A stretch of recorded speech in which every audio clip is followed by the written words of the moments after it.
ओम नमः सिद्धेभ्यः।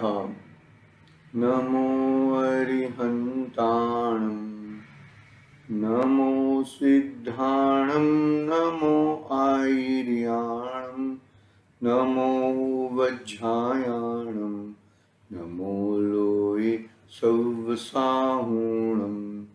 मंगलं भगवान् वीरो, मंगलं गौतमो गणे, मंगलं कुन्दकुन्दार्यो, जैनधर्मोऽस्तु मंगलम्। सर्वमङ्गल्यमङ्गल्यं सर्वकल्याणकारकं प्रधानं सर्वधर्माणां जैनं जयतु शासनं, जैनं जयतु शासनं। यस्य स्वयं स्वभावाप्ति प्रभावे कृष्णकर्मण तस्मै संज्ञानरूपाय नमोस्तु परमात्मने, नमोस्तु परमात्मने। चेतिले चेतन, चेत्या विना किम चालसे। महान समर्थाचार्य देव पूज्यपाद स्वामी का एक महान ग्रंथ इष्टोपदेश विराजमान है। अपनी बात अपना स्वाध्याय 24वीं गाथा पे चल रहा है। 24वीं गाथा का विषय यह आया कि मैं आत्म ध्यान करूंगा, उससे क्या फल मिलेगा। क्योंकि जो भी कोई क्रिया करता है वो फल की आशा से ही करता है। फल के अलावा कोई क्रिया करता नहीं है। कीड़ी कण के लिए और हाथी मण के लिए पुरुषार्थ कि भाई मुझे मेरी जठराग्नि मेरा पूरा होएगी, वो हिसाब से वो करते हैं। तो और बात यह है कि पहले फल बता देंगे तो वो जरूर वो कार्य करेगा। बच्चे लोगों को हम जरूर फल बता देंगे कि भाई तुम अच्छी तरह से पढ़ाई करोगे तो तुम्हारे को अच्छी नौकरी मिलेगी, अच्छे पैसे मिलेंगे, अभी थोड़ी मजदूरी करनी पड़ेगी, बाद में सुख और शांति से रहोगे। ऐसा हम लोग जनरली अपने बच्चों को ये कहते हैं और बच्चे पढ़ते भी हैं और आगे बढ़ते भी हैं। वो एकदम सही बात है ऐसी। अभी आगे हम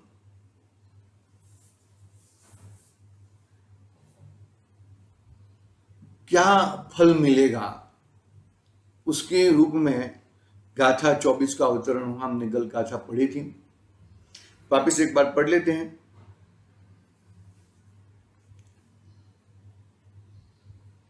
परिषाद्य विज्ञाना दास्रवस्य निरोधिनी, जायति आध्यात्मन योगेन कर्माणमाशु निर्जरा।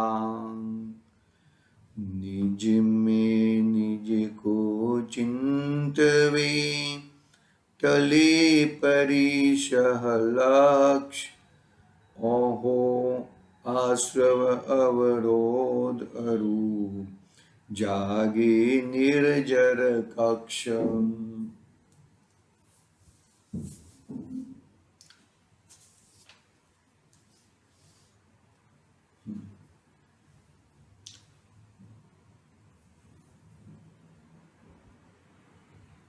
अपनी बात 24वीं गाथा पे चल रही है, बरोबर है।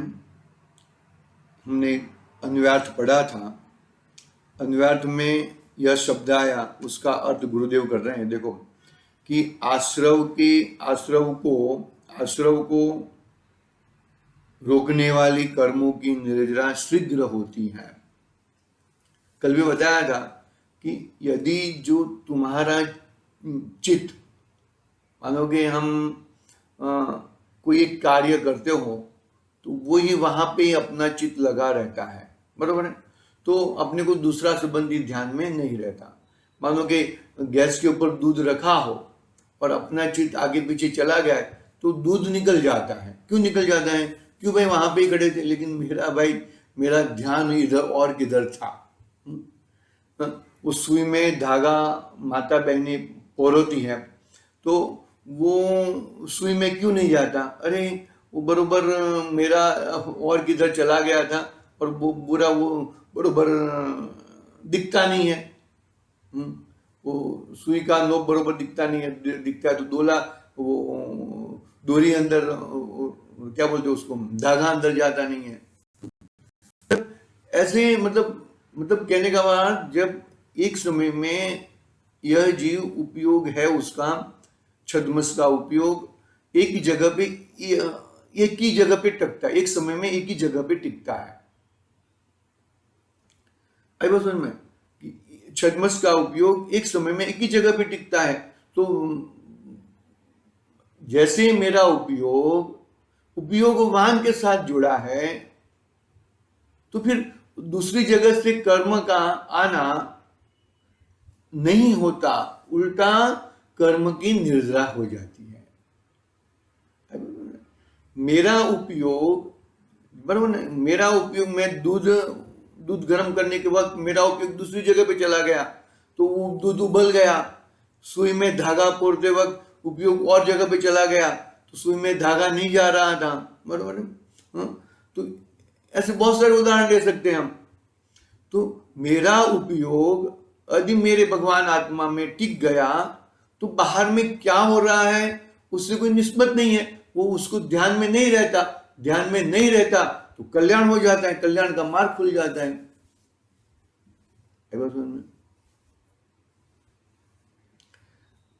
ये बात को अच्छी तरह से समझो। आप हर चीज की बात को आप अच्छी तरह से समझोगे तो ही अच्छा होएगा, बाकी नहीं अच्छा होएगा।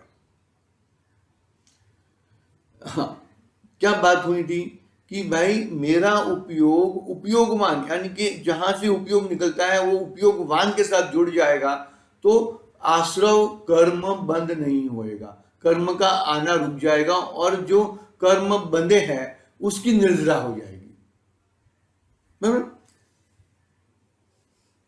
हाँ, चलो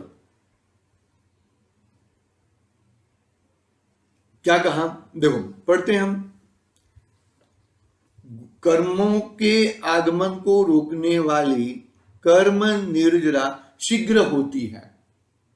गुरुदेव का कोटेशन पढ़ रहे हैं, क्या कहते हैं गुरुदेव? देखो गुरुदेव का टॉन जो ये वाक्य है ना, वो वाक्य पूरा व्यवहार नहीं का कर दिया कि कर्म का आना, कर्म का ठहरना, आत्मा के प्रदेशों के साथ एक क्षेत्राओं का बहना, वो सब व्यवहार कर दिया। देखो पढ़ता हूं मैं। हाँ, आम ज्या अंतर स्वरूप શુદ્ધાત્મામાં એકાગ્ર થયો એને કર્મોનું આગમન આવવાનું ક્યાં હતું? मतलब वो कर्म आते ही नहीं है। रोकने वाली भाषा तो शू करे, व्यवहार छे आ एम કહ્યું। કર્મોનું આવવાનું હતું એને રોક્યું, એટલે આવવાનું હતું જ નહીં અને કર્મનો સંબંધ છે જ નહીં એવું એ બધું આગળ કહેશે। शू बात करें यहाँ पे, क्या बात करना चाहते हैं कि कर्म कब नहीं आते हैं? तो कर्म जब नहीं आते तब वो अपने आत्मा में स्थिर रहता है, अपने उपयोगवान के साथ जुड़ता है, तो बाहर में उपयोग उसका जाता नहीं है। तो कर्म ऑटोमेटिक नहीं आते हैं, और जो कर्म उदय में आ रहे हैं, पूर्व में बांधे हुए कर्म, वो निर्दिष्ट हो जाते हैं, उसमें भी जुड़ता नहीं है। बरोबर है? तो ये कर्म आत्मा की है ही नहीं, कर्म आत्मा के बाहर में है। कर्म आत्मा के अंदर प्रवेश होते तो कर्म का नाश होते ही आत्मा का भी नाश होना संभव बनता है, लेकिन ऐसा होता नहीं है। आत्मा तो कर्म के साथ क्योंकि कर्म कौन है? कर्म अचेतन है, जड़ पदार्थ है, पुद्गल द्रव्य है, मूर्तिक पदार्थों का पुंज है, और मेरा भगवान आत्मा कैसा है कि भाई अमौटिक है, चेतन द्रव्य है, जड़ वाला नहीं है, चित्त शक्ति वाला है, चैतन्य चैतन्य चैतन्य उसमें निरंतर बहता रहता है। तो तूने लक्ष्य यदि वहां पर किया, पुद्गल पदार्थों के ऊपर किया, तो फिर वो नया कर्म आना असंभव है। लेकिन जो तूने अपने चैतन्य के ऊपर लक्ष्य किया तो कोई प्रॉब्लम ही नहीं है। और हकीकत में यह जीव, बात कही ना कि यह जीव कर्म कर्म उसके साथ जुड़े हुए नहीं है, कर्म उसके साथ छूटे छूटे ही है, कर्म उसके साथ एकदम छूटे छूटे ही है, कर्म उसमें जुड़े ऐसी कोई बात ही नहीं है। बस समझ में।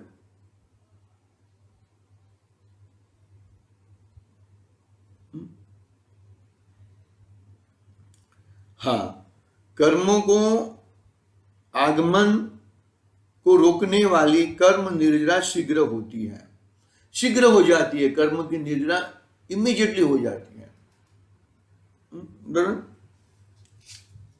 आगे पढ़ते हैं।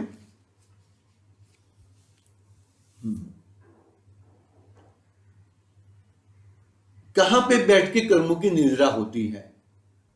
कहां पे बैठ के? यानी कि अपने आत्म स्वभाव में बैठ के।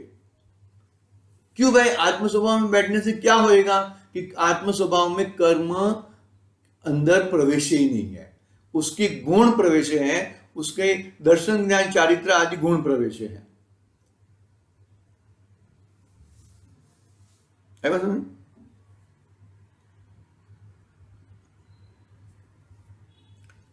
देखो, अपनी शायद वापिस टीका वापिस पढ़ लेते हैं, बात तो वही है लेकिन फिर भी हम एक बार पढ़ लेते हैं, फिर तत्व आत्मानुशासन का 246 नंबर का श्लोक है वो पढ़ेंगे हम। हाँ, होती है, कौन है वह? अपनी टीका पढ़ने की बाकी है, अपना अन्वयार्थी कल पढ़े थे, बरोबर है। होती है, कौन है वह? निर्जरा। किसकी होती है? कर्मों की निर्जरा होती है। कर्मों की निर्जरा कर्म में बैठ के नहीं होती है। पानी से सूखा होना है तो पानी में बैठ के पानी से सूखा नहीं हो पाओगे, पानी से बाहर निकलना पड़ेगा और स्वच्छ कपड़ा, सूखा कपड़ा लेके पोंछना पड़ेगा। मतलब क्या हुआ कि भाई पानी भले शरीर के ऊपर दिख रहा है लेकिन शरीर के अंदर प्रवेशा नहीं है, शरीर के ऊपर ऊपर भाग में है। ऐसे आत्मा में कर्म दिख रहे हैं लेकिन आत्मा के प्रदेशों के ऊपर ऊपर भाग में है, अंदर प्रवेश नहीं है। इसके लिए उसकी कर्मों की निर्जरा होती है और कर्म की निर्जरा होते ही पूरा शुद्ध आत्मा मिल जाता है। आत्मा शुद्ध था इसके लिए शुद्ध मिल गया, शरीर सूखा था इसके लिए सूखा हो गया। पानी को सूखा करो, होएगा? नहीं होएगा। आई बात समझ में? बात को जरा गहराई से समझना चाहिए हमें। देखो, होती है, कौन है वह? निर्जरा, अर्थात कर्मों का एक देश, संक्षय, विश्लेष अथवा संबंध छूटना वह, खीर पड़ना वह, ऐसा अर्थ है। क्या कहा कि भाई कर्मों का एक देश, संक्षय, विश्लेष अथवा संबंध छूटना वह, खीर पड़ना वह, ऐसा अर्थ है। किसकी निर्जरा? कर्मों की निर्जरा। सिद्ध योगी की अपेक्षा से, अर्थात जो सिद्ध योगी है उसको तो अशुभ तथा शुभ कर्मों की निर्जरा और साध्य योगी की अपेक्षा से असाता वेदनीय आदि कर्मों की निर्जरा होती है। कितनी मतलब बहुत डिटेल में बात कही ना कि देखो किसकी निर्जरा होती है? कर्मों की निर्जरा होती है सिद्ध योगी की अपेक्षा से। सिद्ध योगी की अपेक्षा यानी कि जो सिद्ध भगवान विराजमान हैं उनके आत्मा दोनों का एक समान है। सिद्ध समान सदा रूप मेरो, कहते हैं ना, श्रीमद राजचंद्र जी का वाक्य है। तो सिद्ध समान सदा, यानी कि सिद्ध भगवान जैसे कर्म रहित है ऐसा मेरा आत्मा भी कर्म से रहित है। उन्होंने कर्म को रहित यानी कर्म को निद्रा कर दी है अपने आत्म स्वभाव से। ऐसे ही मैं कर्मों की निद्रा कर सकता हूं अपने आत्म स्वभाव से। तो दोनों का क्या हुआ कि भाई कर्म ऊपर ऊपर ही थे। पहले सिद्ध भगवान कर्म सहित यानी कि कर्म उसके साथ में थे, एक क्षेत्रावगाह थे, वो कर्म अभी हट गए। कैसे हट गए कि भाई आत्मानुभाव से, अपने आत्मा की भावना से, अंदर अपने आत्मा की चित्त से, अपनी वस्तु में चित्त रखने से वो बाहर के कर्म हट गए। कर्म के ऊपर उन्होंने चित्त रखा नहीं, चित्त यानी अपना जो ज्ञान है, ज्ञान स्वभावी आत्मा जो ज्ञान है, वो ज्ञान अपने लिए यूज किया, दूसरे के लिए यूज किया नहीं। देखो क्या कहते हैं, होती है वह, देखो क्या किसकी निर्जा, कर्मों की निर्जा होती है सिद्ध योगी की अपेक्षा है। अर्थात जो सिद्ध योगी है उसको अशुभ तथा शुभ कर्मों की निर्जरा, अशुभ कर्मों की और शुभ कर्मों की निर्जरा, और साध्य योगी की अपेक्षा से असाता वेदनीय आदि कर्मों की निर्जरा होती है। जो मुनिराज, बरोबर है, मुनिराज छठे सातवें गुणस्थान में झूलते मुनिराज, पंचम गुणस्थान वर्ती श्रावक और चतुर्थ गुणस्थान वर्ती, तो क्या कहते हैं उसको, अविरति सम्यक दृष्टि, बरोबर है। जब जब अपनी आत्मा के साथ जुड़ते हैं तब शुद्धोपयोग होता है। यानी कि चतुर्थ गुणस्थानवर्ती जीव को 6 महीने में एक बार कहा, यानी मैक्सिमम काल का, उसके अंदर में भी कर सकता है लेकिन ये मैक्सिमम काल का। पंचम गुणस्थानवर्ती जो 11 प्रतिमा वाला जीव है, व्रत वाला जो जीव है, वो जीव को 15 दिन में एक बार कहा। और छठे सातवें गुणस्थान में जुलते मुनिराज को हर अंतर मुहूर्त में अपना शुद्धोपयोग में जाते हैं, बराबर। शुद्धोपयोग में जब जाते हैं तब शुभोपयोग और अशुभोपयोग दोनों नहीं रहता, दोनों नहीं रहता, आई बात समझ। लेकिन जब शुद्धोपयोग से च्युत होते हैं तब अशुभोपयोग तो रहता ही नहीं है, लेकिन शुभोपयोग रूप रहता है। मुनिराज को 28 मूल गुण निर्विचार पालन करना, उपदेश आदि, शिक्षा दीक्षाचार्य है तो शिक्षा दीक्षा देना, मुनि उपाध्याय है तो पठन पाठन करना और करवाना, साधु है तो एकाग्रचित बुद्धिपूर्वक एकाग्रचित से ध्यान करना, पढ़ना, बरोबर है वो सब। और 28 मूल गुण का निर्विचार पालन तो तीनों दिन का है, बरोबर है। वो शुभोपयोग, अशुभोपयोग की तो बात ही नहीं है। और पंचम गुणस्थानवर्ती जीव है जो व्रती श्रावक है, उसको जब जब अपने शुद्धोपयोग के बाहर आता है तब तब शुभोपयोग में ही रहने की भावना रहती है। अशुभोपयोग क्वचित रहता है, तभी भी उसका ध्येय तो कहां पे जाना है, शुभोपयोग में, अशुभोपयोग में ज्यादा ठहरता नहीं है। और चतुर्गुणस्थानवर्ती जीव को भी ऐसा ही रहता है। तो कहने का बात यहां पर अशुभोपयोग तो बुद्धिपूर्वक छोड़ने का ही कोशिश करते हैं, ठहरते हैं शुभोपयोग में, लेकिन शुभोपयोग भी हेय पूर्वक रहते हैं, हेय पूर्वक रहते हैं। इसके लिए उन्हें शुद्धोपयोग की आकांक्षा ज्यादा है। और फिर क्या है, साध्य योगी की अपेक्षा से असाता वेदनीय आदि कर्म की निर्जरा हो जाती है। जो साध्य, बरोबर है, अपनी साधना में लगे हैं, बरोबर है, जो साध्य योगी की अपेक्षा से असाता वेदनीय कर्म, अवेदनीय आदि कर्म की निर्जरा हो जाती है। साता वेदनीय भी हेय पूर्वक, साता वेदनीय भी ऐसा अच्छा है ऐसा करके रहते नहीं है। देखो क्या कहा कि साध्य की अपेक्षा से, साध्य योगी की अपेक्षा से सिद्ध योगी की अपेक्षा से, सिद्ध योगी की अपेक्षा यानी कि जो जो गुणस्थान श्रेणी चढ़ रहे हैं वो भी ले सकते हैं, गुणस्थान श्रेणी चढ़े हैं। और जो चतुर्थ गुणस्थान पर थी, पंचम गुणस्थान पर थी और छठे सातवें गुणस्थान में झूलते मुनिराज, वो उनको भी असाता वेदनीय आदि कर्म की निर्जरा हो जाती है। असाता वेदनीय आदि यानी कि साता और असाता दोनों, आदि कह के दोनों आ गया, निर्जरा होती है। किस प्रकार? शीघ्र जल्दी, किस द्वारा? कि आध्यात्म योग द्वारा।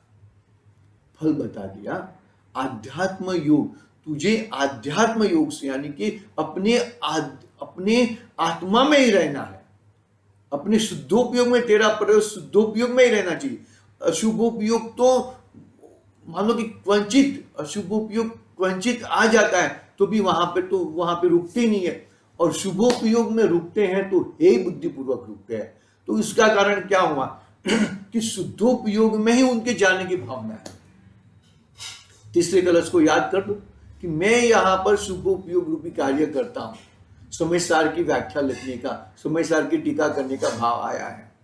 तो शुभोपयोग, लेकिन शुभोपयोग से भी मुझे क्या होता है, कलुषित होता है मैं, तो वो कलुषित भावना मेरी मिट जाए, यानी कि उनको मैक्सिमम शुद्धोपयोग में ही जाने की भावना। बाहर में कुछ भी क्रिया है वो करनी पड़ती है, जबरदस्ती करनी पड़ती है तो कर लेते हैं, नहीं करते ऐसा नहीं है, लेकिन मैक्सिमम उनको कहाँ जाना है कि शुद्धोपयोग में ही जाना है। शुभोपयोग हे पूर्वक रहता है, और अशुभोपयोग तो क्या होता है बुद्धिपूर्वक अशुभोपयोग में तो जुड़ते ही नहीं है। तो किसके द्वारा निर्जरा होती है? कि आध्यात्म योग द्वारा, अर्थात आत्मा में आत्मा के ध्यान से, आत्मा में आत्मा के ध्यान से। क्या केवल निर्जरा होती है? गुरु ने निर्जरा होती है कहा नहीं, निरोधिनी शब्द प्रतिषेध निषेध बताया। किसका प्रतिषेध? कि आश्रव का कर्मों का आगमन, मतलब कर्म, नए कर्म आते नहीं है, और जूने कर्म जो स्टॉक में पड़े हैं वो कर्म उदय में आते हैं और चले जाते हैं, निर्जृत हो जाते हैं। फिर क्या कहा देखो, किससे? परिशहो का, अर्थात क्षुधा आदि दुख के भेदो रूप परिशहो का, तथा आदि शब्द से देवो आदि द्वारा किए गए उपसर्गों की बाधा का अनुभवन वेदन नहीं होने से। परिशह किसके होते हैं? मुनिराज के ही होते हैं। 22 परिशह विजयी होते हैं, उपसर्ग विजयी रहते हैं, और परिशह भी विजयी होते हैं, बरोबर। उपसर्ग विजयी, उपसर्ग दूसरे के द्वारा किया हुआ है, और परिशह ऑटोमेटिक आता है। क्षुधा है, बाहर में 10 वो सबके क्या होता है, समझने जैसी बातें हैं यहाँ पर, बहुत ही गंभीर और अच्छी तरह से। परिशह होगा अर्थात क्षुधा आदि दुखों के भेदोरूप परिशह होगा, अर्थात आदि शब्द से देवों आदि द्वारा किए गए उपसर्गों की बाधा का अनुभव वेदन नहीं होने से। बाधा की और उपयोग नहीं है। कहाँ उपयोग है? अपने आत्म स्वभाव में, अपने अध्यात्म में, अपने सिवाय और कुछ दिखता ही नहीं है। परिशह तो शरीर प्रमाण है, शरीर के ऊपर परिशह आ सकते हैं, उपसर्ग भी शरीर के ऊपर आ सकता है वचन में, लेकिन वो परिशह और उपसर्ग के समय में भी अंदर अपने चित्त में बैठ जाते हैं, अपने स्वरूप में बैठ जाते हैं, तो परिशह उन्हें दिखता नहीं है। देखो, परिशह आते हैं, उपसर्ग होता है, उपसर्ग मनुष्यों के द्वारा भी किया जाता है, त्रियंचों के साथ, त्रियंचों से भी उपसर्ग होता है, और देवों द्वारा भी उपसर्ग होता है। परिशः तो बारिश के मौसम में बारिश भी आ सकती है, कुछ भी, मतलब परिस्थिति है, बाहर की परिस्थिति के अनुसार। लेकिन मुनिराज, असाध्य योगी पुरुष, आत्मज्ञानी पुरुष, वो बाहर के परिसरों के समय में भी वो अपना आत्मध्यान, अपना आत्मवैभव को चुकते नहीं है। इसके लिए नए आश्रय होते नहीं है, और जो पुराने कर्म थे वो कर्म निर्जित हो जाते हैं। यह फायदा है। यदि वो उसमें जुड़ेगा, परिचयों के ऊपर, उपसर्ग के ऊपर, और कोई विकल्पात्मक भूमिका से उसके साथ, परद्रव्य के साथ, पुद्गल के साथ जुड़ेगा, तो नया कर्म का आगमन होएगा। और कर्म की जो स्थिति, पुराने कर्म की जो स्थिति बांधी है, वो तो ऑटोमेटिक आती रहती है, और वो कर्मों की जो पुराने कर्म जो उदय में आते हैं उसके साथ भी जुड़ते नहीं है, और नए कर्म के साथ भी नए कर्म बंधते नहीं है, नए कर्म बंधते नहीं है, तो कर्म की निद्रा हो जाती है। कर्म की निद्रा के लिए एकमात्र अपने पास ब्रह्मोस्त्र है, वो अपने आत्म वैभव, अपना ज्ञायक, अपना अध्यात्म योग। इसके अलावा और किधर से भी अपने को यह चीज प्राप्त हो सकती नहीं है। मतलब अच्छी तरह से बात को, बाहर की परिस्थिति कुछ भी रहने दो, लेकिन तुम अपने आत्मा में जाने के लिए तुम स्वतंत्र हो। अपने आत्मा की क्रिया तुम स्वतंत्र कर सकते हो। अपने आत्मा की क्रिया में किसी भी हिसाब से रुक नहीं सकते हो तुम। बहुत पुरुषार्थ लगता है, बहुत ही, इसके बिगड़ ये चीज होती नहीं है भैया। कर्म में बैठ के कभी कर्म की निद्रा नहीं होगी, कर्म का आश्रय होएगा। आई बात सुन में, तो कर्म की निद्रा करने के लिए अपने आत्म स्वभाव, अपने ज्ञायक स्वभाव, अपने ज्ञायक भाव में ही हमें बैठना होगा, उसमें ही हमें अपना चीज देखना होगा, अन्यथा वो चीज होने वाली नहीं है। इस तरह टीका अपनी पूरी हुई है। यहां पर देखो क्या लास्ट में क्या शब्द हैं, देखो, बाधा की और उपयोग नहीं होने से, बाधा की ओर, यानी कि बाधा में क्या क्या चीज आ गया, बाधा में परिचय भी आ गए और उपसर्ग भी आ गया। बाधा की और उपयोग नहीं होने से अथवा उसका संवेदन नहीं होने से, वो परिस्थिति है, नहीं ऐसा नहीं है, और उसका ज्ञान भी होता है, नहीं होता ऐसा नहीं है। ऊपर सगड़ी जलाएगा, वो धकधकती गहने पहनाएगा, तो वहां पे ज्ञान में ये सब झलकता है। लेकिन ज्ञान में झलकते होने के बावजूद भी वहां पर चित्त रखते नहीं है, वहां पर अपने ज्ञान में चले जाते हैं और अपने ज्ञान में ही मस्त रहते हैं। जो होता है वो पड़ोसी को होता है, मुझे होता नहीं है। उसका संवेदन नहीं होने से कर्मों, देखो, बाधा की और उपयोग नहीं होने से अथवा उसका संवेदन नहीं होने से कर्मों के आगमन को, आश्रव को रोकने रूप पुराने कर्म की निद्रा के साथ में संवर भी होता है। पुराने कर्मों की निद्रा के साथ संवर भी होता है, यानी कि पुराने कर्म उदय में आते हैं, तब यह तो आध्यात्म योग में है, अपने आत्म स्वभाव में है, तो नए कर्म उसमें जुड़ता नहीं है। तो कर्म आके, कर्म की स्थिति कितनी एक समय की, कर्म आते हैं और चले जाते हैं। आता है तो आने दे, जाता है तो जाने दे, आता है वो भी मेरा नहीं और जाता है वो भी मेरा नहीं है। मतलब क्या है कि हमें अपना आत्म संवेदन करना है, अपने आत्म स्वभाव में रहना है, और कुछ कर्मों का आगमन को, आश्रव को रोकने रूप पुराने कर्मों की निद्रा के साथ साथ में संवर भी होता है, निद्रा भी होती है और संवर भी होता है।